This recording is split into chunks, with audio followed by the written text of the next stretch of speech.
Hello everyone. ডাল বাটি চুরমা তোমরা কি খেয়েছো কখনো? এটা কিন্তু রাজস্থানের একটা ট্রেডিশনাল খাবার। তো আমার মাকান মালিক, যিনি সকালবেলায় জলখাবারে কিন্তু এটা দিয়ে গেলেন আমাদেরকে। অবশ্য আমরা এখানে এসে 4 বছর রয়েছে এখানে। 4 বছরে আমাদের ডাল বাটি চুরমা আমরা অনেক টেস্ট করেছি এর আগে। যাই হোক, ফার্স্ট ক্রাই থেকে এরই মাঝে আসলো আমার মামামের জন্য একটা ড্রেস।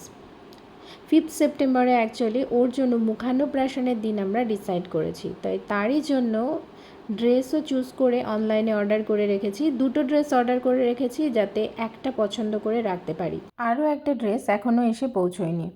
যাই হোক, অনেক দিন বাদে আমার চিলি চিকেন খেতে ইচ্ছে হয়েছিল, তাই চিলি চিকেন বানিয়ে ফেললাম।